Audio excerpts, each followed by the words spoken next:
Well, hello, friends. Welcome once again. This is Syracuse Basketball Postgame presented by Krause Health. Brent Axe, Mike Waters. We are not in Hawaii. Donna DeToda got sent to Hawaii and is enjoying herself immensely out there, but did not get to see a win in the first of 3 games for the Orange in the Maui Invitational. Neither did anybody else watching, Mike, as the Orange fall to Tennessee 73-56. The final score there. First loss of the season for the Orange, and as we mentioned, first of 3 in Maui. And I'd imagine this is a game a lot of people were kind of keeping an eye on their phone or trying to take in one way or the other, maybe didn't get to see all of. So what's the big takeaway from you having watched this game against the Volunteers in Honolulu?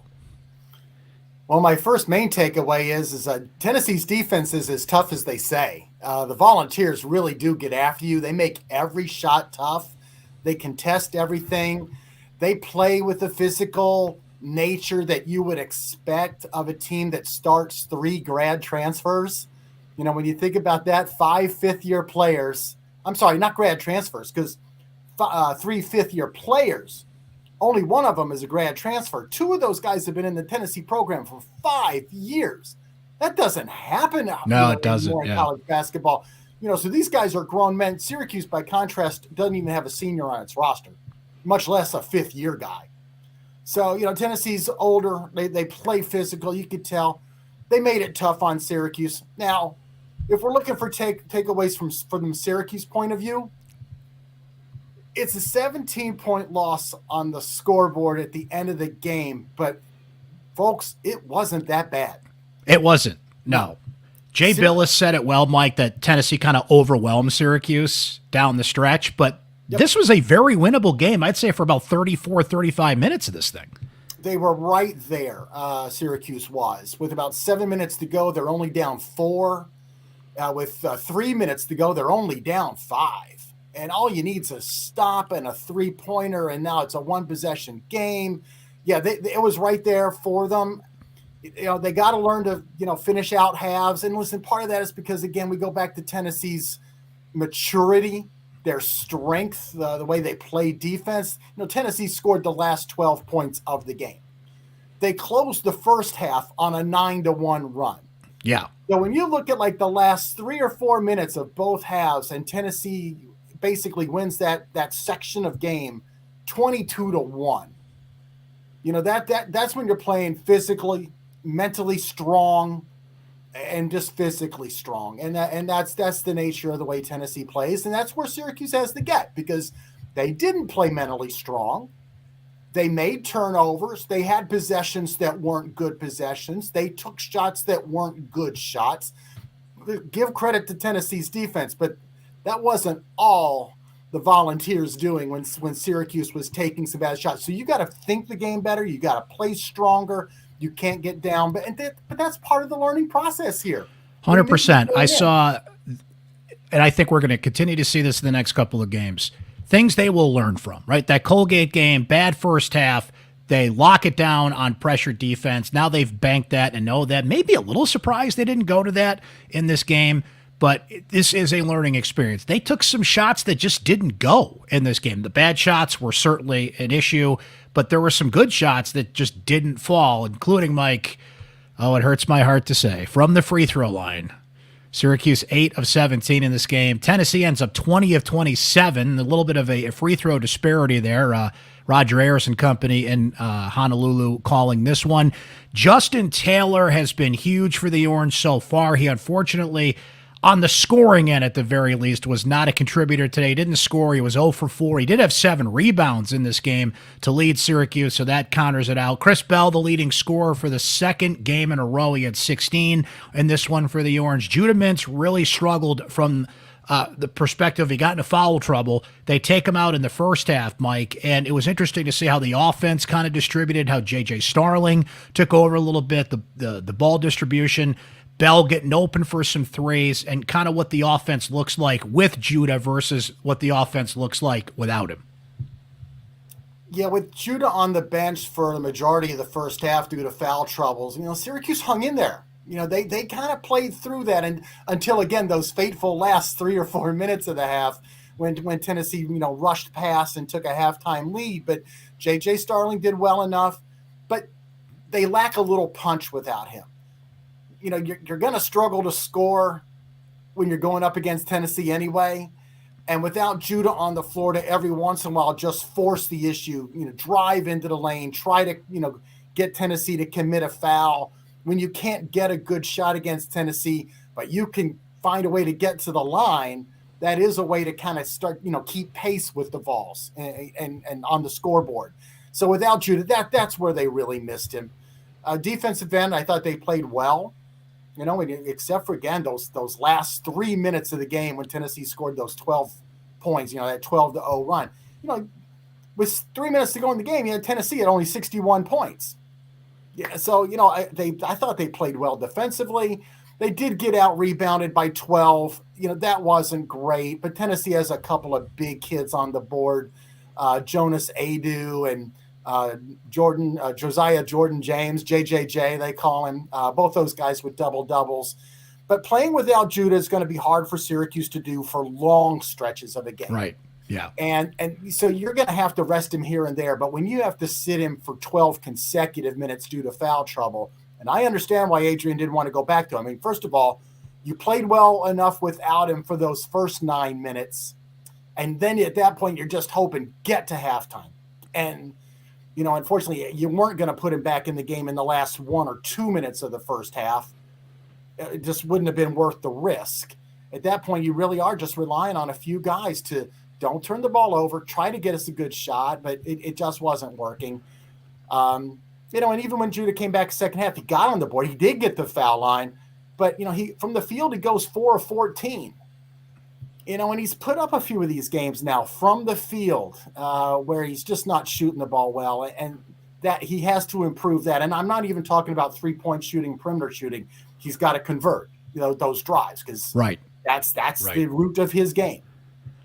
Mike, our Syracuse Sports Insiders go right to the top of the list. You could become a Syracuse Sports Insider. Just text the word orange to 315-847-3895. It's a 2-week free trial, just $3.99 a month after that. We have been humming today. My thumbs are smoking because of the Syracuse football coaching search that's going on right now. And basketball 3 games in a row. You couldn't pick a better time to become a Syracuse Sports Insider. And here's what some of them had to say, Mike, about this one. Dave saying, no one could shoot in this one. It's okay. A lot of nerves out there, but they found they could play with the big dogs, and Tennessee is a big old dog. A couple of guys looked like they were in their 30s out there. Randy says, I think interior defense is going to be an issue. If Colgate can hurt them inside, Tennessee was going to. Jim says, how did Coach Autry appear to adjust to situations, interested in how he will grow into the head coach role? Mike, let me stop right there. I do have another text or two I want to mention, but did you notice anything specifically there per Jim's question about some adjustments that Coach Autry is making? I saw him making adjustments throughout the game. He toggled his defenses. He did go to zone at a few times. It's hard to, fans want to see a guy make adjustments, but really what they want to see is they want to see those adjustments have an effect, a positive effect. Right. And they didn't have a great positive effect today because Tennessee's good. When you went zone, Tennessee's veteran players, Santiago Vescovi, JJJ, the little guard, Zach Ziegler, they knew what to do. I mean, Vescovi's ball fakes, they would swing the ball around. The zone is now moving. One quick ball fake, and a Syracuse player launches himself into the air.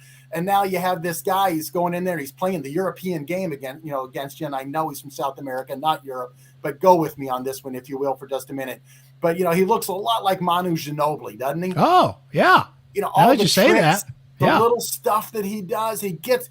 So here's the guy you're worried about most from 3-point range, and you're playing zone. He gives you this unbelievable ball fake, and now the zone's broken. He's into the lane and kicking to another guy. So, I don't know. He put Naheem in. He took Naheem out. He had Maliq in there at center.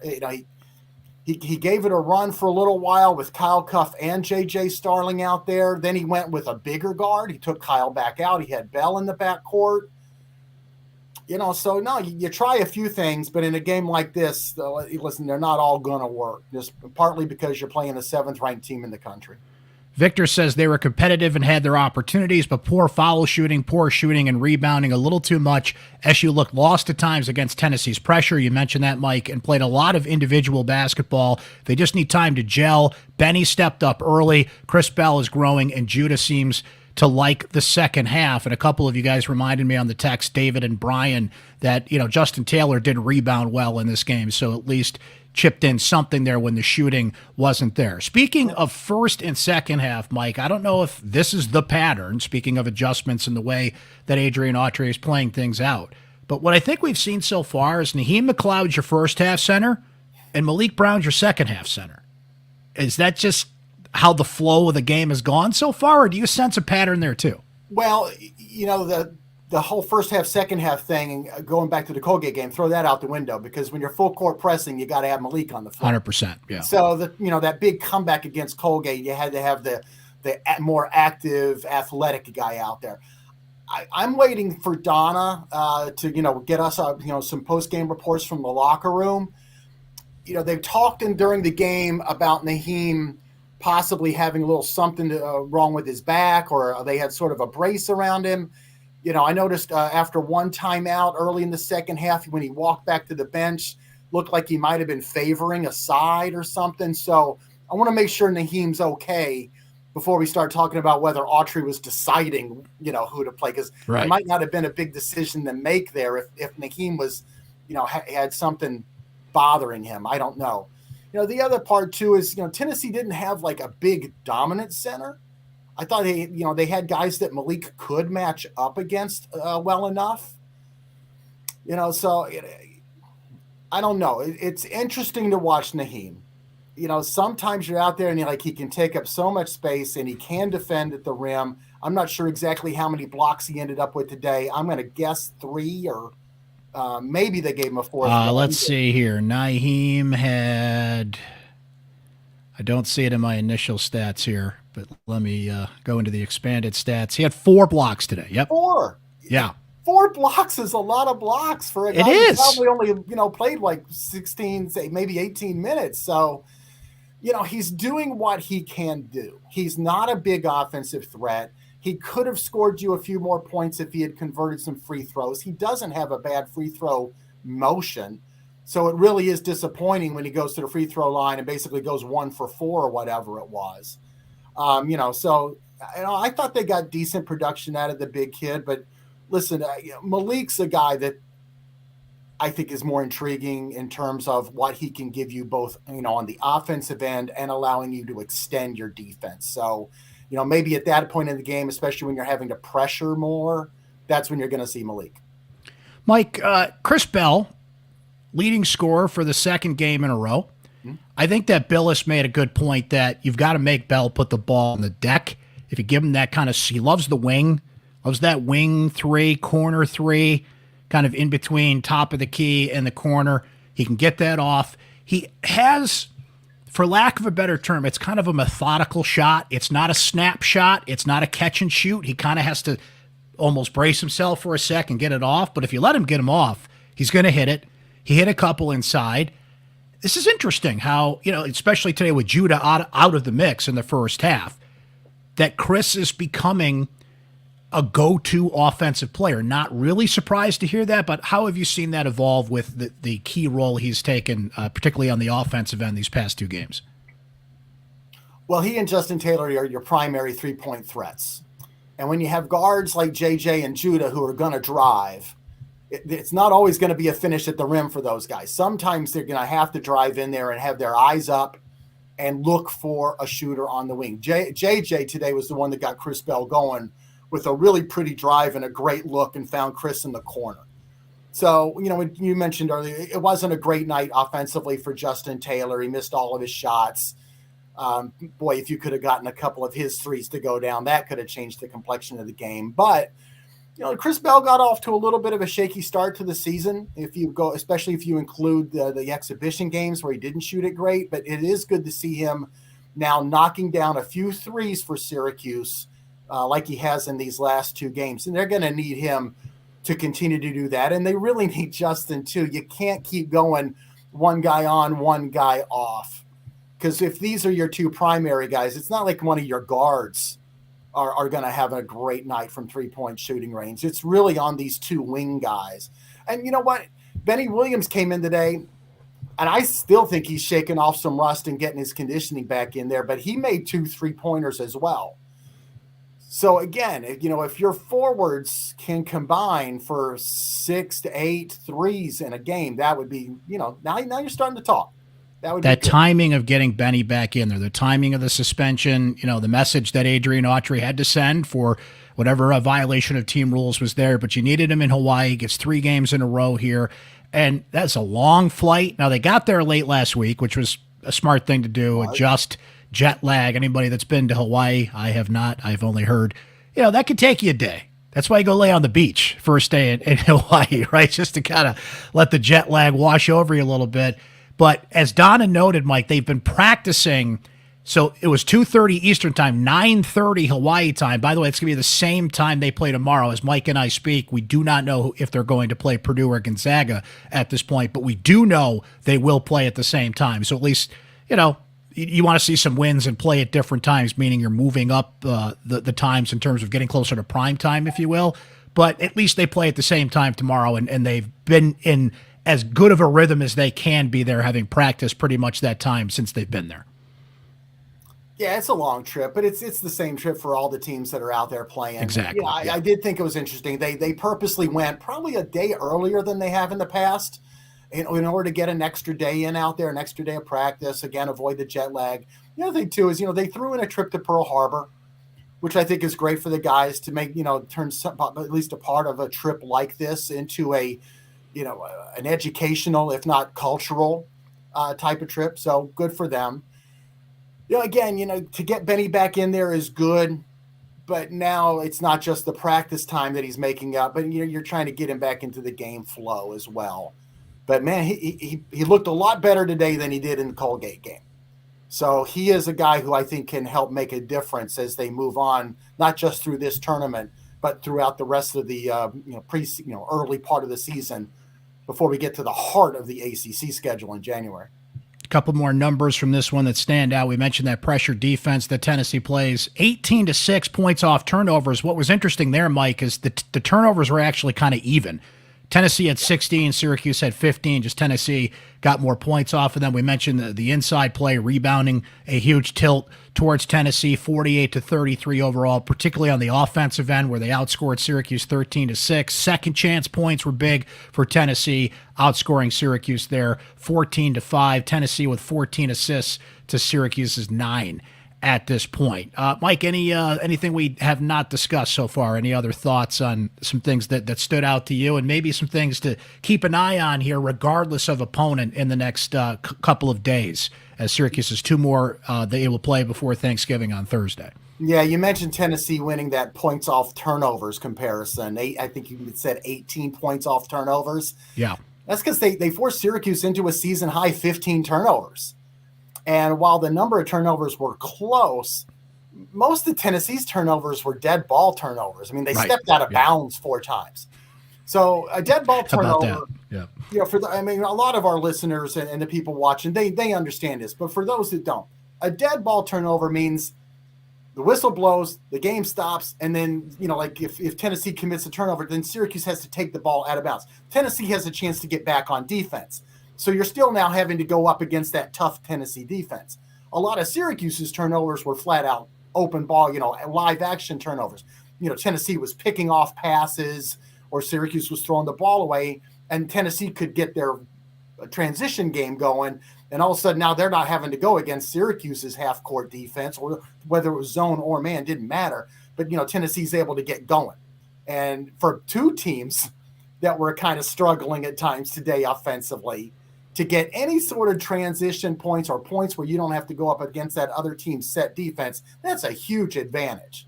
So, yeah, it would be great to go. I might go back and look at the tape again just to see how many of Tennessee's turnovers were dead ball ones. But I'm going to wager at least half, if not more than that. I think you're right about that. And you mentioned how many times they stepped out of bounds. Court's the same size in Hawaii, too, guys. Everybody made the same trip. And as far as I know, the dimensions are the same. Brent. I think Tennessee plays on a much wider court. You got to get used to the jet lag and the size of the court in Hawaii. Everything's different 5 hours behind us. Everybody's getting used to that at this point. So as we mentioned, at the moment Mike and I are speaking here, we don't know if it's Purdue or Gonzaga. Either way, that is going to be a handful for Syracuse on Tuesday, and then we'll see what plays out on Wednesday here. But all told, like, this is just, I think, as good of an experience as you could give this team. You know, put yourself against, as it was noted on the ESPN broadcast, the best Maui field probably ever put together. And Maui's loaded every year. It's one of the best tournaments you will see all year. So as Judge Schmales once said, how do you judge yourself against other golfers? And it is quite literally by height in this case, because you're going to be playing some bigger, more physical teams, and what Syracuse will do to adjust to that. You mentioned the things that Autry has to do to adjust this team. So tomorrow, maybe you'll look for a game where Judah Mintz is not in foul trouble and he can distribute. What does Justin Taylor learn from a day? Mike, we hear this from players all the time. Sometimes they just want to get back out there and play. You don't want to have this situation where you see what happens and then you got to wait a week to get back out there. The best remedy, just get out there and play again, and you don't have time to think and overthink it and look at film 14 times. Like, okay, I get it. I wasn't in this position or I missed this shot. Like, just get out there and do it again. So what an experience there. And if I recall correctly, Mike, you're the stat guy on this stuff. Is this Syracuse's first ever loss in this event? It is their first loss in the Maui Invitational. I thought so. Of course, It's not their first loss in Maui because the tournament this year is being held in Honolulu, not Maui. So we have an asterisk there.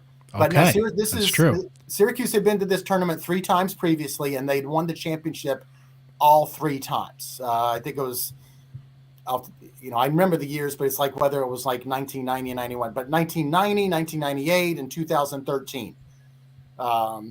Winning the championship each of those times. It's not their first loss in Hawaii. I remember at least the trip to the Rainbow Classic in the 95-96 season. Syracuse did lose out there to UMass with Marcus Camby. Oh, wow. I forgot about that one. Huh. Yeah. There you go. We're full of it, folks. Like Ryan Blackwell at Illinois days. Because Syracuse played Illinois with Ryan Blackwell as a freshman for the Illini. I don't want to date myself, but we're talking my senior year in high school days as well. Knew I hated you. So we will be back at it tomorrow, folks, on Tuesday, depending on when you're listening to this. And we know when, about the same time, right around 5 o'clock-ish or so. Mike will not be joining us tomorrow. We're going to bring in Donna from Hawaii. I don't know if she'll be on the beach or where she's going to do it from. Maybe a little nice scenery from where she is in Honolulu. So with that, we know Mike is going to be enjoying the holidays coming up here in the next couple of days. And I don't know if I'll talk to you before then, Mike. So I just want to say happy Thanksgiving to you and yours, and enjoy the holiday and the time here. And I know you'll be keeping track of what's going on, but I know we won't be talking to you the rest of the week here on the podcast. So happy Thanksgiving to you, my friend. Thank you, Brent. Happy Thanksgiving to you. And yeah, I would love to be here with you on the pod over the next couple of days after these games, but we're going to be taking the opportunity to spend a little bit of time with family. And I'll be back at it when Syracuse returns to the Dome next Tuesday against LSU. Yeah, exactly. No rest for the weary. They get back from Hawaii, and they got the SEC ACC challenge to come. So thanks to Mike. Thanks to all of our Syracuse Sports Insiders. 315-847-3895. Text the word orange to that number. Try it free for 2 weeks. It's just $3.99 a month after that, and you get my first opinions. Gave our football insiders a nugget about a guy who I think is hot and heavy for the Syracuse football coaching search, and that's Bob Chesney, the coach at Holy Cross. So keep an eye on that. You text me, I text you, direct access and insider stuff and first opinions, and it's been a lot of fun so far. You guys are bringing some great questions. so far. So let's keep that going. And our Syracuse Sports Insiders get priority here on this podcast to get their voice heard. For Mike Waters, I'm Brent Dax. Thanks to our friends at Krause Health, the exclusive healthcare provider for SU56. They'll be back at it at the Maui Invitational on Tuesday, and we'll be back with you with another postgame show after that game.